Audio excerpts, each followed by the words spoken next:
Jail జీవితంతో కుంగిపోకుండా జార్ఖండ్లోని మహిళా ఖైదీలు కళా నైపుణ్యాలతో తామేంటో ప్రపంచానికి చాటి చెప్తున్నారు.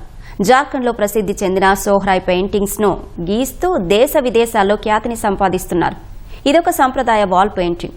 దీనిని మహిళలు బంకమట్టి, సహజ రంగులను ఉపయోగించి గీస్తారు. కారాగారంలోని మహిళా ఖైదీలకు సోహ్రాయ్ పెయింటింగ్తో వివిధ కళలు, నైపుణ్యాల్లో శిక్షణ ఇస్తున్నారు.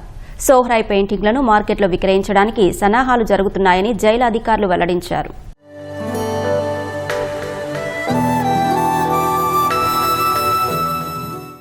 జైలు జీవితంతో కుంగిపోకుండా జార్ఖండ్లోని మహిళా ఖైదీలు కళా నైపుణ్యాలతో తామేంటో ప్రపంచానికి చాటి చెప్తున్నారు. జార్ఖండ్లో ప్రసిద్ధి చెందిన సోహ్రాయ్ పెయింటింగ్స్ను గీస్తూ దేశ విదేశాల్లో ఖ్యాతిని సంపాదిస్తున్నారు. ఇదొక సంప్రదాయ వాల్ పెయింటింగ్. దీనిని మహిళలు బంకమట్టి, సహజ రంగులను ఉపయోగించి గీస్తారు. కారాగారంలోని మహిళా ఖైదీలకు సోహ్రాయ్ పెయింటింగ్తో వివిధ కళలు, నైపుణ్యాల్లో శిక్షణ ఇస్తున్నారు. సోహ్రాయ్ పెయింటింగ్లను మార్కెట్లో విక్రయించడానికి సన్నాహాలు జరుగుతున్నాయని జైలు అధికారులు వెల్లడించారు.